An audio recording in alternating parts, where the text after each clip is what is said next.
Hi, and welcome to The Working Songwriter, the show where today's best songwriters come to talk shop. I'm your host, Joe Pug. Each episode here we host a distinguished guest, and we ask them to go deep on their inspiration, on their process, on the general ups and downs of making a life in music.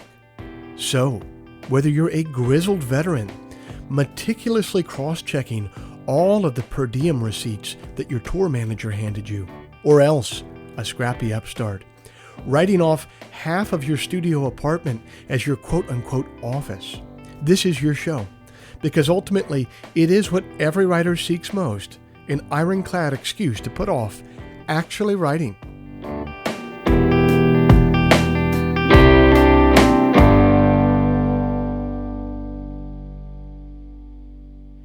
Hey everybody, it's the last Friday of August 2022, and I thank you for joining us. This week's show is brought to you by Bandzoogle. Built by musicians and for musicians, Bandzoogle is an all-in-one platform to build a beautiful website for your music. I'm old enough to remember when you had to pay somebody called a web developer to get a website made, and it would always be some guy named John who drove a GMC Jimmy with Incubus mud flaps, and who was always trying to get you into his multi-level marketing scam involving male cosmetics. And old John would charge you about $1,000 for a website that would be obsolete in 6 months. But it's the future now, you guys. That's not how it works anymore. We're allowed to have nice things now. One of those nice things is Bandzoogle. Bandzoogle powers the websites of tens of thousands of musicians around the world, from weekend warriors to Grammy winners. All the features you need for a professional website are already built in. Hosting and a custom domain name, dozens of fully customizable design templates, tools to sell your music and merch commission-free. Listeners to the Working Songwriter podcast can go to bandzoogle.com to try it for free for 30 days. Use the promo code TWS to get 15% off the first year of any subscription. If you'd like to hear some of my music live in the coming weeks, the first Sunday night of every month at 9 p.m. Eastern, I'm over on my YouTube channel for Sunday Songs. That's a live stream. I'm live. I'm playing tunes live. I'm taking questions in the live chat. I'm taking requests in the live chat. It's a really fun, really interactive experience. I dare to say that we're building something of a little community over there, including many people who are listeners to this podcast. So come on over and be a part of it. That's the first Sunday night of every month at 9 p.m. Eastern. Head on over to joepugmusic.com and click on the live stream tab to set a reminder. Finally, if you enjoyed this podcast, if you'd like to help it remain a viable endeavor for me, here's a couple things that you could do to help. First, you could become a supporter of the show over at Patreon. Patreon is a platform that allows you to directly support creative endeavors that you find meaningful. You just head to their site, Patreon. You search for The Working Songwriter, or you search for my name, then you sign up to kick in a few bucks every month for the show. Think of it as a voluntary subscription, a subscription that you certainly don't have to pay for, but that you choose to pay for because you dig the show and because you won't miss a few bucks at the end of the month. If just 1% of our listenership would kick in the price of a cup of coffee every month, it would make an immense difference. So thank you to everybody who's taken the time and the capital to support the show in that way. And if you're not in a position to support the show in that way, I totally get it. You could still help us out in a couple ways that are entirely free. First, you could leave us a rating in the iTunes store. Or second, you could simply tell a friend about the show. Spread the word about the show. The simple math on those two things, they'll help me much more than they will be a pain in the ass for you. So thank you for all of your support over the years. I'll end all the harassment there for the day, and I hope you enjoy this week's episode.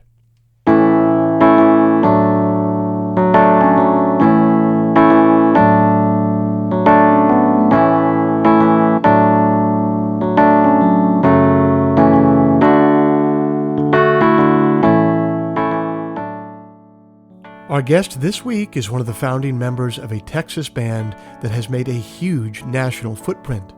Mike Eli is one of the principal creative forces in the Eli Young Band. They formed in the fertile creative shoals of Denton, Texas in the early 2000s. They've had 4 number 1 hits, including 2011's top Billboard country song, Crazy Girl. They've recorded for Carnival, Universal South, and Republic Nashville. They've been nominated for a slew of Academy of Country Music Awards, and they won Song of the Year in 2012. In that same year, they were nominated for a couple of Grammy Awards. They've collaborated with Dierks Bentley, Florida Georgia Line, Miranda Lambert, and many others. And all the while, they've remained proudly based in Texas. Billboard magazine says they shoot straight from the heart. I had a chance to catch up with Mike on the phone last week and hear about his musical journey so far.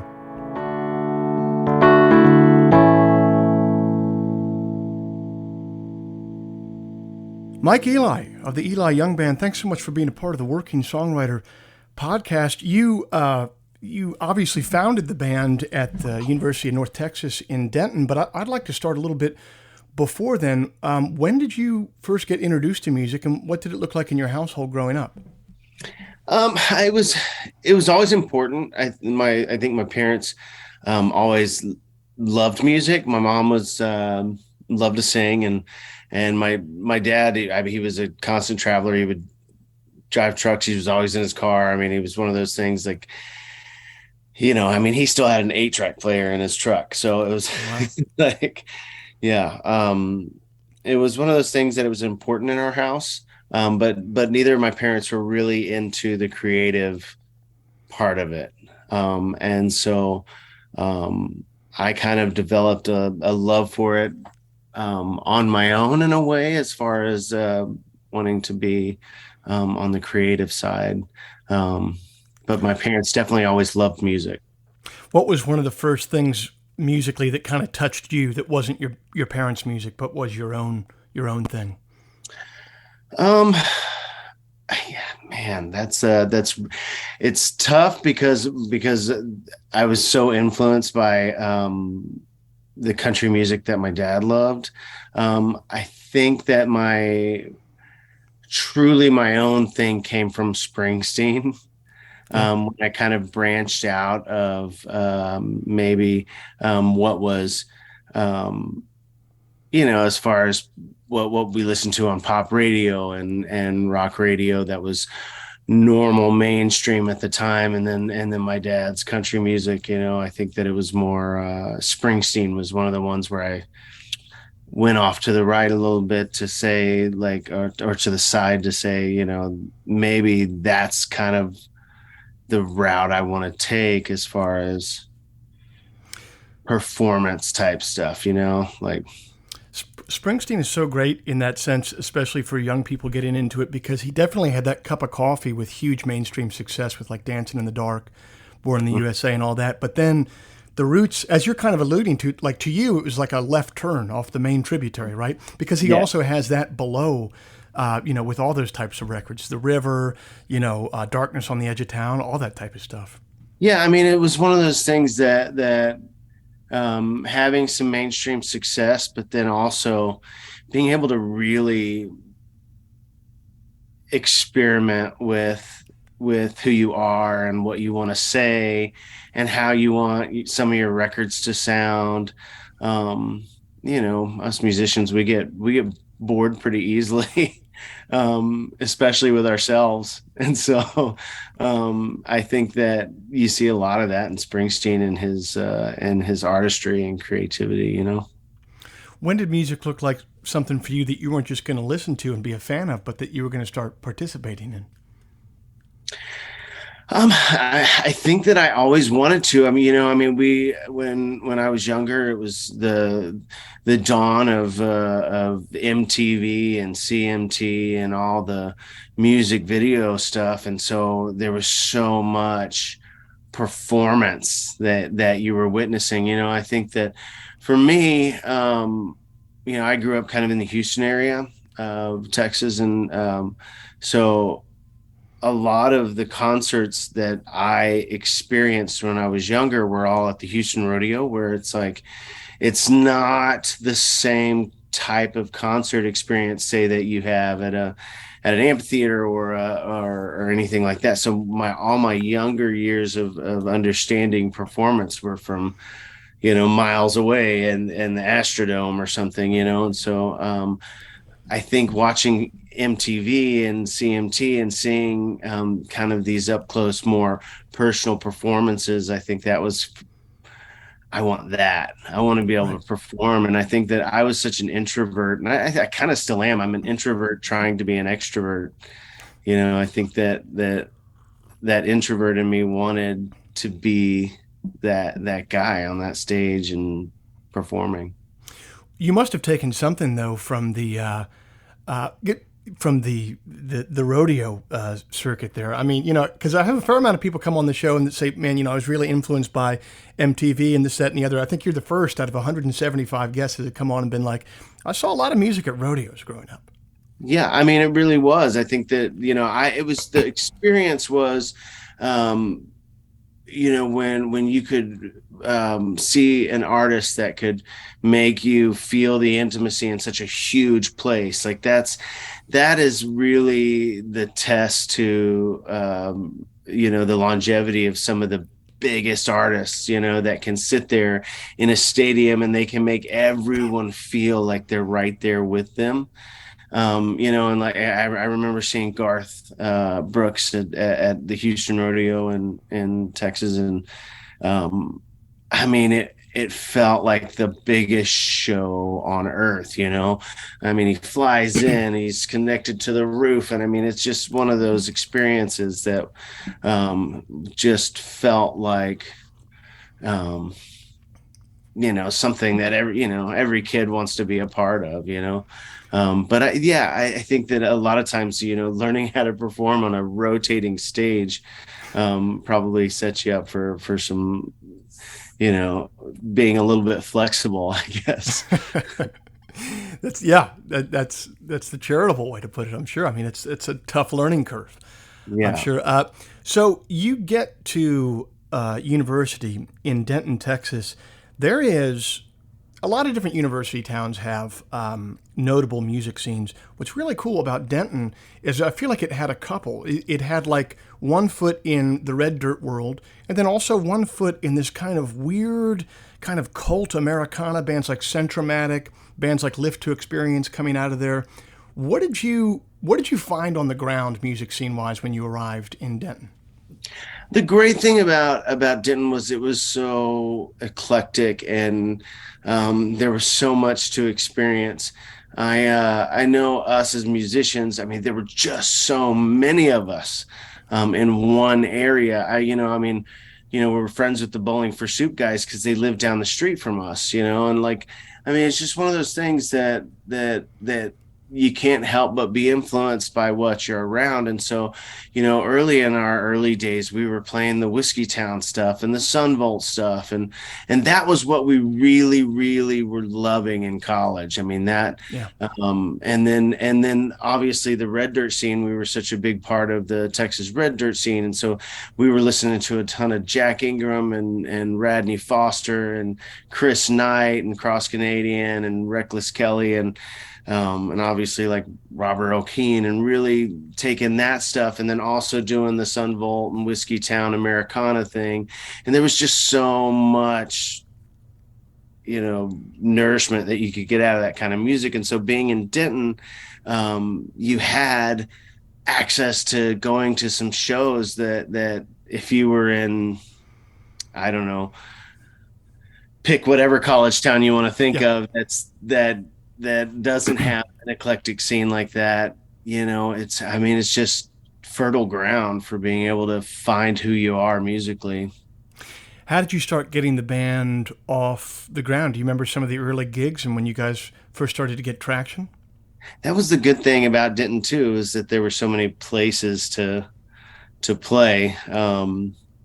There was one bar, and that's kind of where we played the most because it was kind of the fraternity sorority scene, and so we could buy a keg to coax folks in to listen to us, and so it's a place called the R Bar. But we played every venue on Fry Street all the way down to the Square over the years while we were there. So one of my favorite places to go see bands play or listen to music was like Dan Silverleaf, which early in those days it was just called Dan's Bar, and then it changed to Dan Silverleaf and like Andy's Bar on the square. And but there were just so many cool places to see so many artists. Something that I think gets overlooked sometimes is how integral that system of like small bars and bar owners are to bands early on, when it's like, okay, maybe you're just drawing 15 people. I mean, unless you have a keg there, in which case you're probably drawing a lot, but Like 30. Yeah. you're 30, and correct. But it's really critical. I mean, it's obviously they're out to make a buck. I get that. It's not completely, altruistic, but at the same time, like they really do a service to young bands. You need those reps early on. Yeah, I mean, I think you have to find somewhere to cut your teeth, and I think, luckily, when we were coming up in Texas, there were so many opportunities all across the state, and a part of the scene, the Texas music scene in general, but especially in Denton because it was such a music town. All those bars, all those promoters. I mean, there were a lot of folks there that they were music lovers themselves, and Mm-hmm. so it wasn't always about the dollar, and it wasn't always about, you know certain nights it wasn't about making you nut. It was about the creative process and being able to put on some good shows. And I think a lot of them were very successful at the time because Denton had so many folks that loved to listen to music and go to shows. That was such a big part of this of life generally back then in college. There was a lot less of the social networking and more of the actual social aspect of going to a show. I know. I would go really in deep on that point right there, but I'm just going to sound like too much of an old man yelling at a cloud, so I won't go Yeah. in on it. TikTok. What did I mean? You're talking about cutting your teeth and getting better at putting on shows and this, that, and the other. What are some of the lessons that you were learning creatively, both about maybe writing songs, but also putting on shows? What were some of the early lessons that you had to learn to take it up to the next level? Man, I I've had to learn so many lessons over the years, and I feel like I continue to learn. One of the biggest ones is to get out of your own head. You know, um, I was kind of saying earlier, I've always felt kind of like this introvert that's trying to be an extrovert, um, and that can get in your head on stage sometimes. You have this love for the anxiety of getting up on stage, and over the years that nervousness and that anxiety kind of starts to go away a bit. But sometimes it just comes back, and you just get in your own head.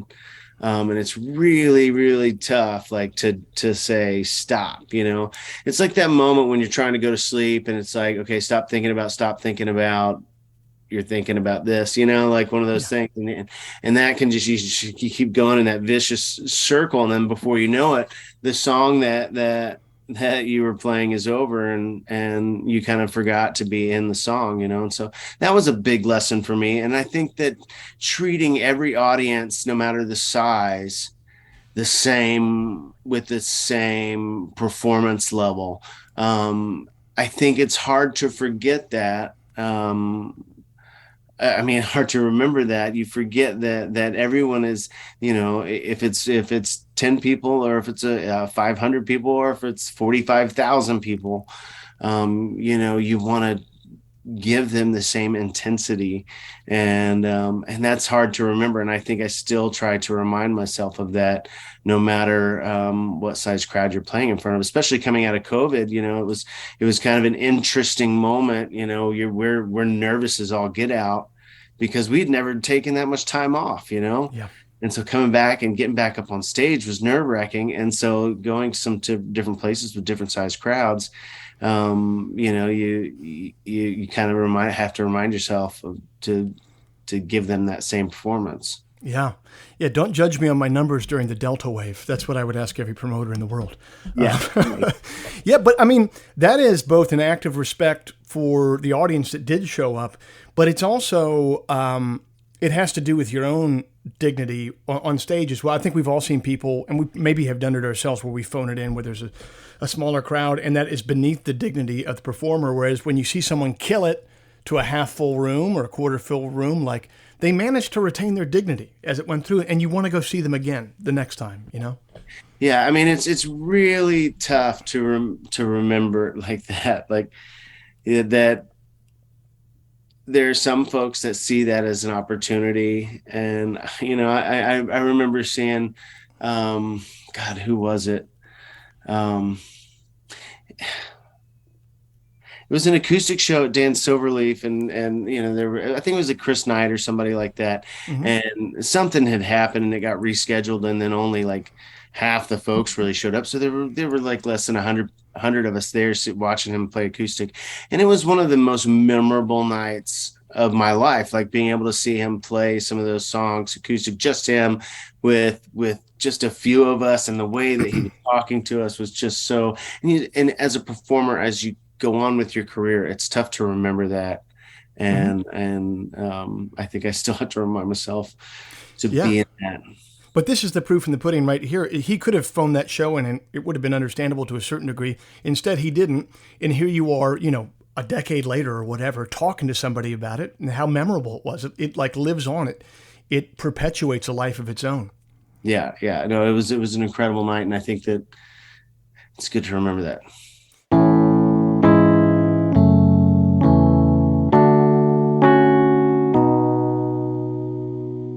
Getting better at your instrument is an essential part of being a songwriter. When you play better guitar, you write better songs. It's that simple. How do you do that, though? Sure, you could get lessons from the neighbor who majored in the harmonic theory underpinning SoundCloud rappers at Georgetown, but that'll cost you an arm and a leg. Or else you could pull up YouTube and pay nothing at all, but that becomes the ultimate time suck. You'll end up sifting through videos of nerds unironically weeping as they recreate Frank Zappa solos on their Carvin custom shop, DC100. So what's the sweet spot in between? Peghead Nation, the online home for American roots music. They feature curated video workshops with world-class instructors on guitar, mandolin, banjo, fiddle, upright bass, dobro, and ukulele. They have levels of instruction that meet the needs of both scrappy upstarts and grizzled veterans. And most importantly, all of it comes in at a low monthly subscription that actual strapped-for-cash songwriters can easily afford. To start taking classes yourself, head over to pegheadnation.com to check out their 50 available courses. Enter the promo code TWS, the initials of our show, to get your first month free. You can also send a gift subscription to the songwriter in your life or to the player in your band who needs a not-so-subtle hint about their playing prowess. Peghead Nation, when you play better guitar, you write better songs. It's that simple.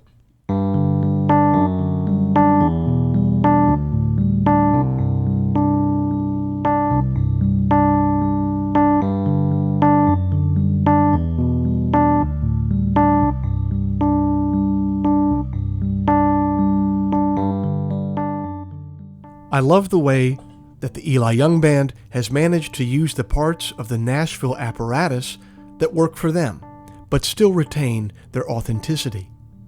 Using the old and revivifying it with your own new spin. And there's a wonderful, playful poem by Billy Collins that manages that same feat. It's entitled Adage. When it's late at night and branches are banging against the windows, you might think that love is just a matter of leaping out of the frying pan of yourself and into the fire of someone else. But it's a little more complicated than that. It's more like trading the two birds who might be hiding in that bush for the one you are not holding in your hand. A wise man once said that love was like forcing a horse to drink, but then everyone stopped thinking of him as wise. Let us be clear about something. Love is not as simple as getting up on the wrong side of the bed wearing the emperor's clothes. No, it's more like the way the pen feels after it has defeated the sword. It's a little like the penny saved or the 9 dropped stitches. You look at me through the halo of the last candle and tell me love is an ill wind that has no turning, a road that blows no good. But I am here to remind you, as our shadows tremble on the walls, that love is the early bird who is better late than never.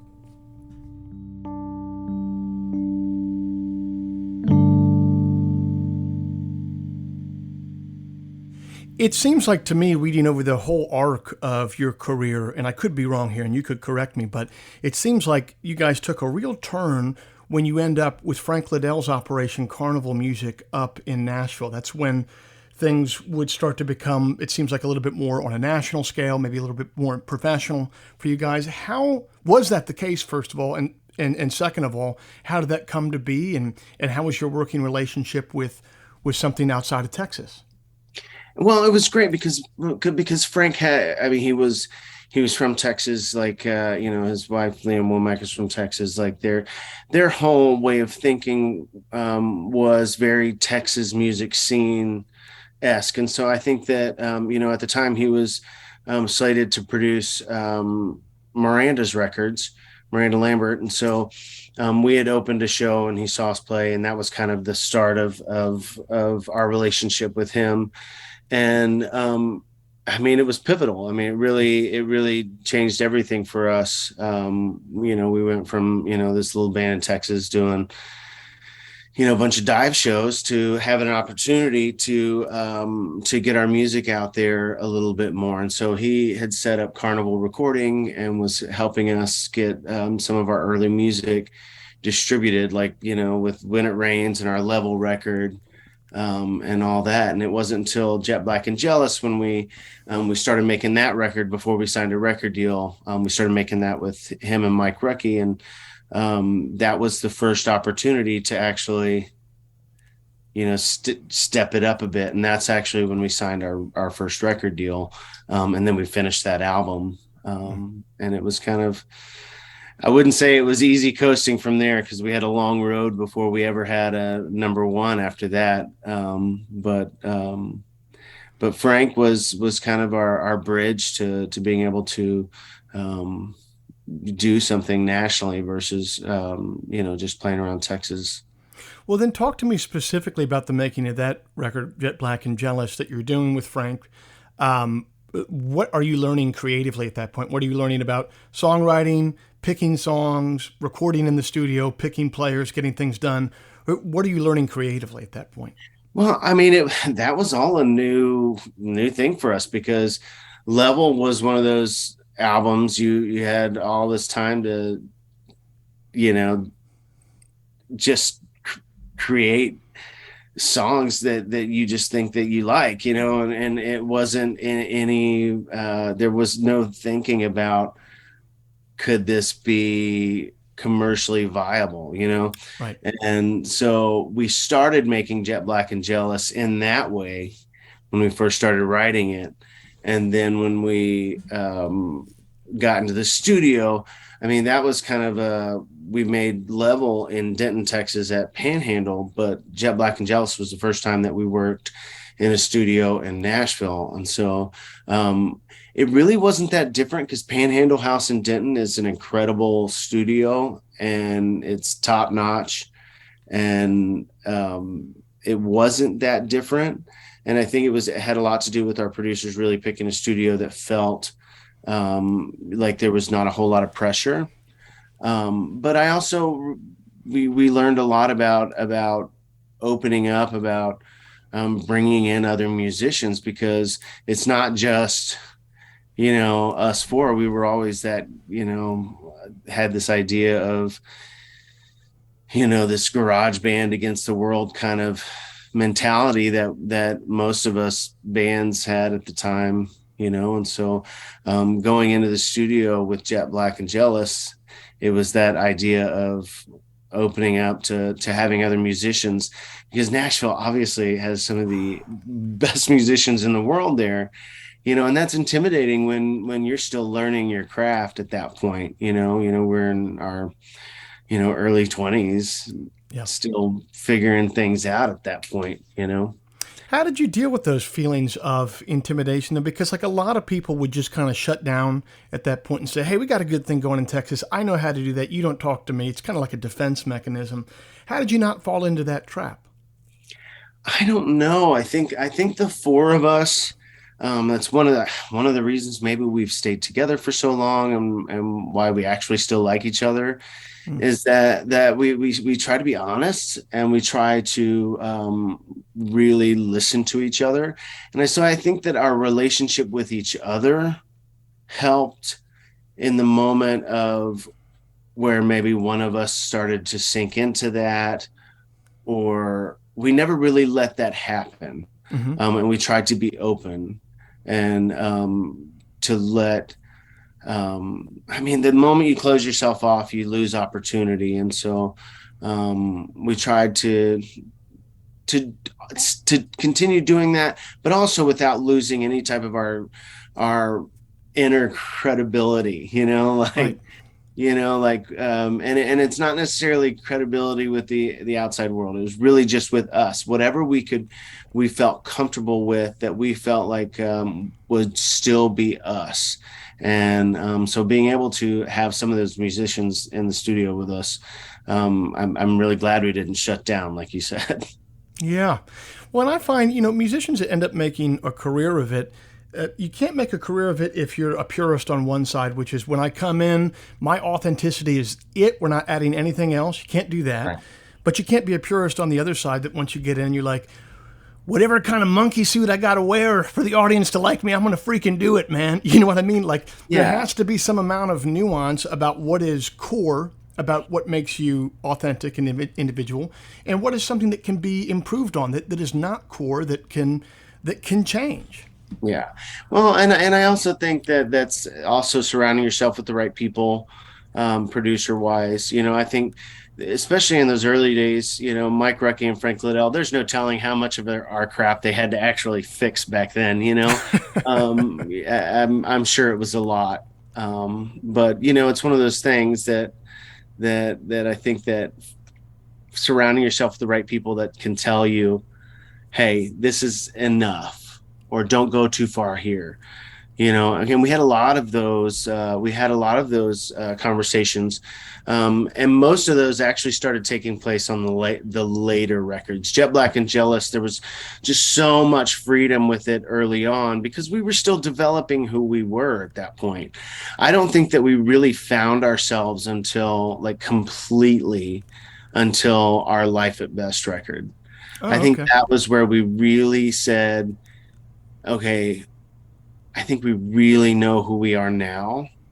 And we really started to continue down that road of fully, we fully found ourselves. You know what I mean? I think there was a lot of mixture in those early records, where, there were some branches, like you could have followed any of those branches, but like those songs, and the way the styles and so on and so forth. But I think that Life at Best, I feel like we, somewhere around there, we started really finding ourselves more easily.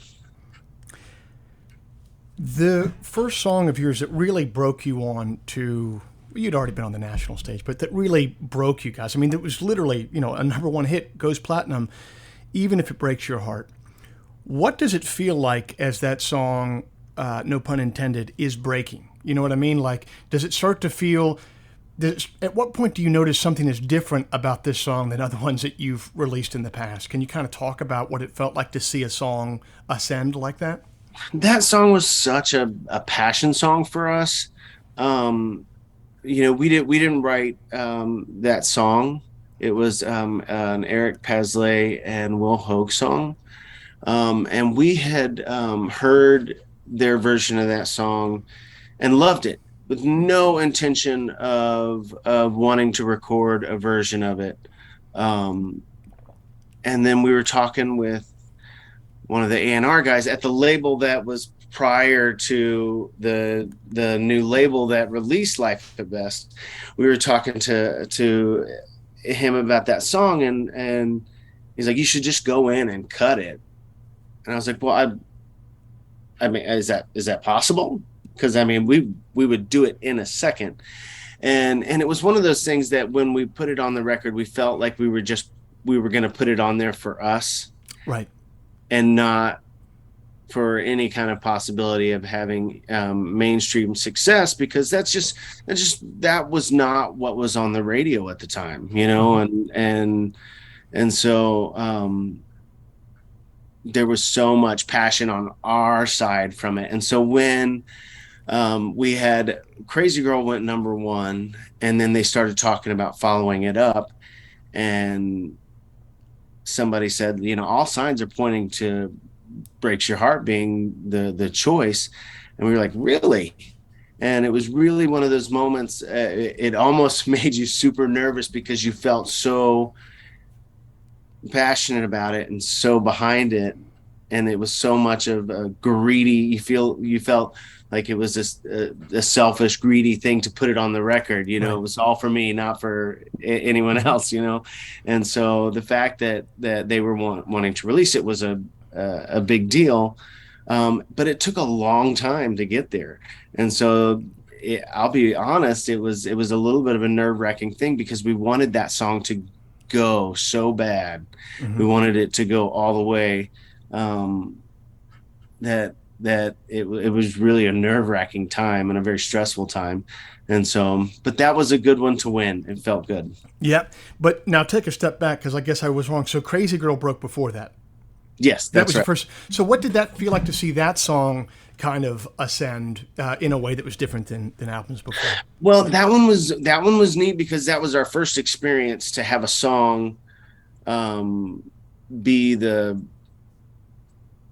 have so much impact. I There know. was Yeah. a moment when it was like in the 30s, when everything started changing, and it was almost like overnight with the crowds and the way that they were responding to the song. Mm.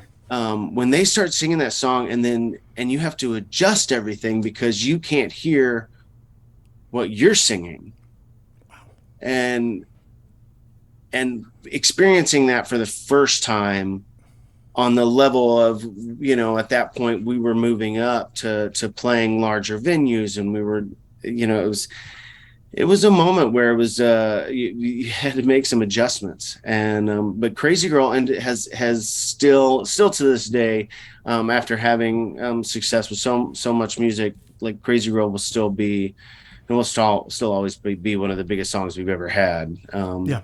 I mean, I think now it's 4 or 5 times platinum or something, and crazy like that, which is, you don't always get an opportunity to release a song like that. No, you don't, and it really it changes things, and I mean the level of success you're talking about, popular success there, but also cultural success at that point. A slew of ACM nominations come in, a Grammy nomination comes in. I mean, your life did have to change overnight to a certain degree. How did you deal personally with that amount of success? So, I mean, you wouldn't say quickly because you guys have been at it for a long time, but once it happened, it seems like it happened. Yeah, I mean, it was tough because we didn't really get to slow down to enjoy it. I think that we were all enjoying the moments that we were having, but they were all coming in so quickly. And at that time we didn't have um much time to sleep. We didn't have much time to do anything other than tour and press. And so it was a whole lot of that. And at that moment, my wife and I, we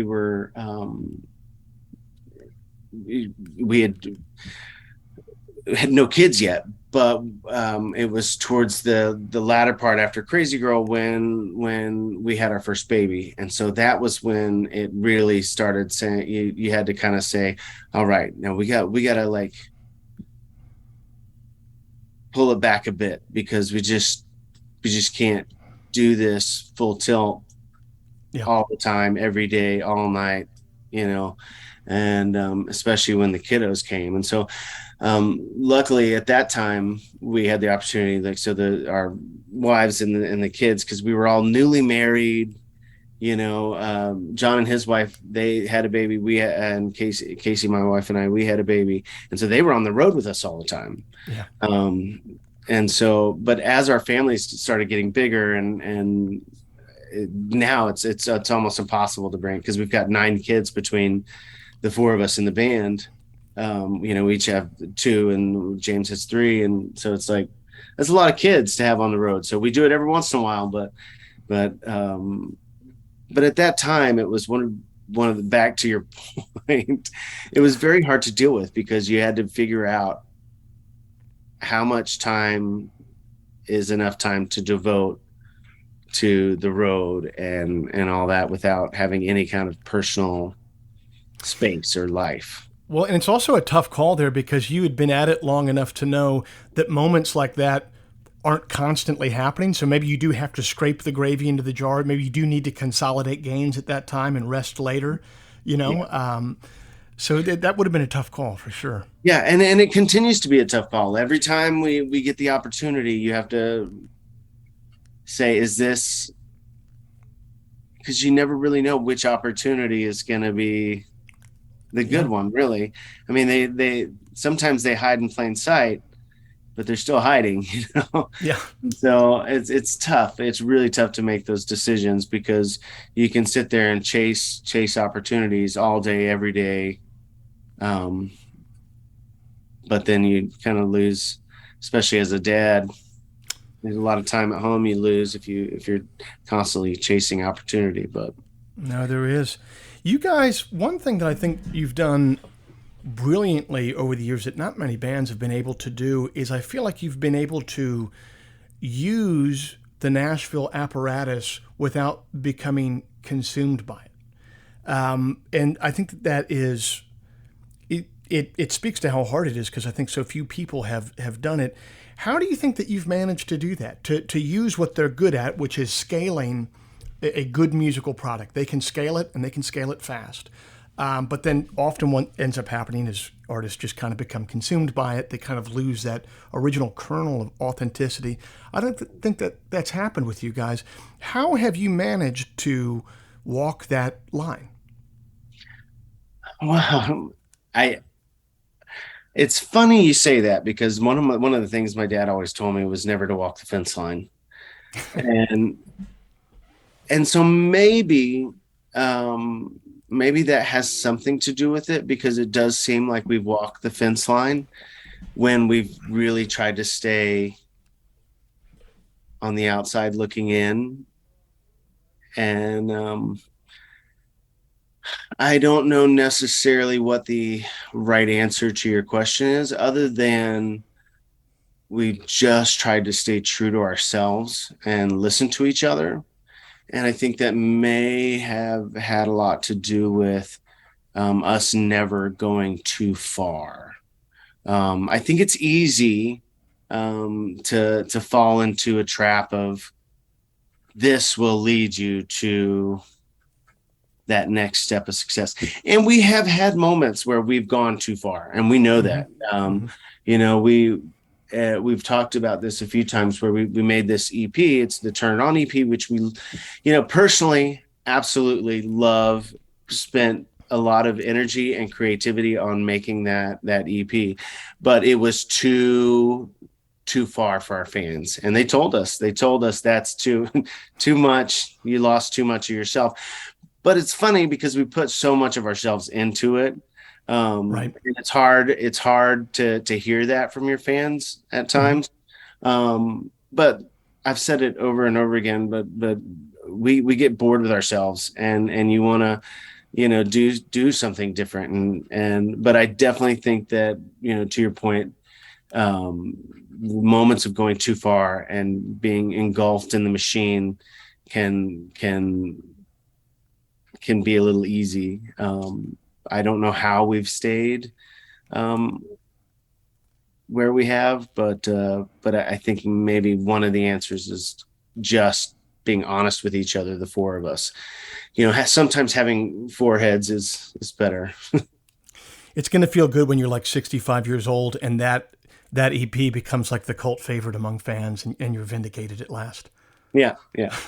Right. I don't know about that, but I appreciate you saying it. Who knows? So talk to me a bit about your creative process, principally how it's changed the most from when you first started to now. You are a father of two.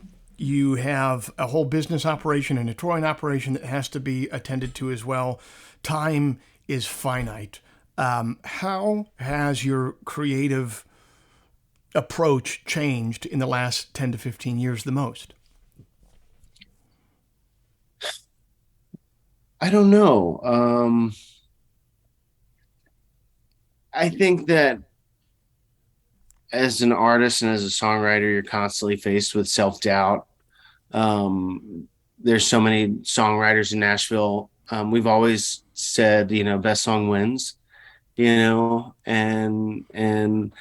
while that's not always easy to decipher, I think that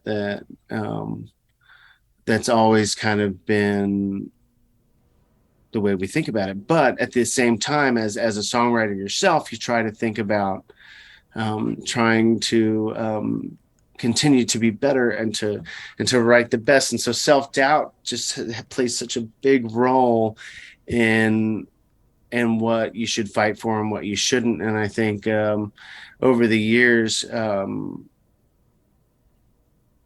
a lot of that has gone away, mainly because some of the songs that you knew were special have risen to the top, and whether or not they were big hits, they were favorites. You know what I mean? Mm-hmm. Like they're the ones that constantly get asked for, or whatever. It's funny how time can deliver you the confidence that you needed when you were 20. Right. Yeah. It's true. It's like when you're young, you need the money, but you don't have it. And then when you're older, you got a bunch of money and you don't need it. I don't know why things have to work that way. But just on a day-to-day basis, do you find yourself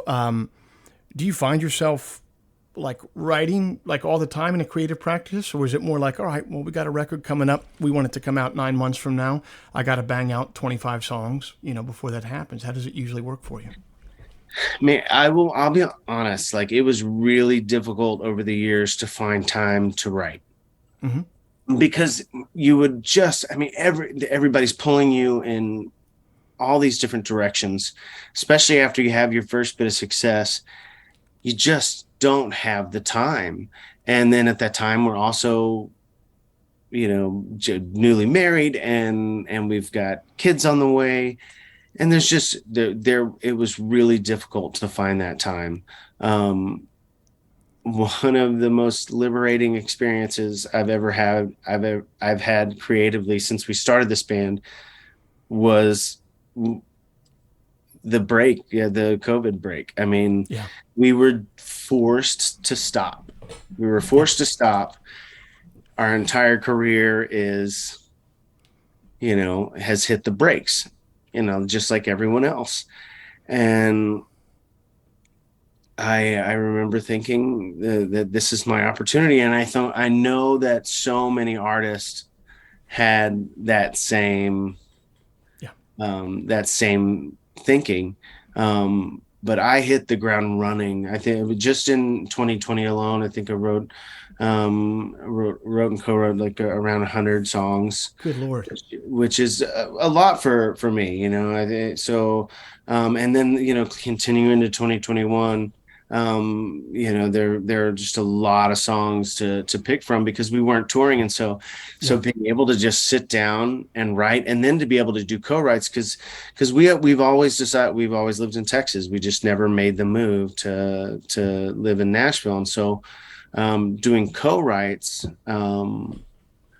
with Zoom opening up, and writers being opening to be able to write over Zoom is incredible for us. And to be, a lot of folks don't like it. But as long as you have a good setup, it can feel intimate. I'm not on that setup, but having the right cameras and everything being wired well, and where you can hear and respond quickly, it makes for a better process for writing. It was such a liberating moment for me creatively. I think there was a lot of bad that was happening and a lot of negativity that was happening in 2020. But I think for me that was such a huge positive. Yeah. So. Yeah, it is always a tough sell to get home off the road and then say to your wife, I'm just going to go in the next room while you have the kids and I'm going to stare at the wall. There's a good chance I'm not going to get anything good. Yeah, that's the toughest thing, is to walk out of a creative moment where your wife is like, I'm tired, dude. Yeah. Did you do anything in there? No. Well, no. Please just tell me it's a good one. I know. But then that one time out of 50 that it is a good one, it pays for all the other ones. So, I think that when they marry people like us, they get it. I don't know about that. I don't know. I'll push back on that. Hey man, thank you so much for being a part of the Working Songwriter. It's been very illuminating, very fun to talk to you. So thanks for being on the show. Thanks, Joe. I appreciate it very much. I appreciate you making the time.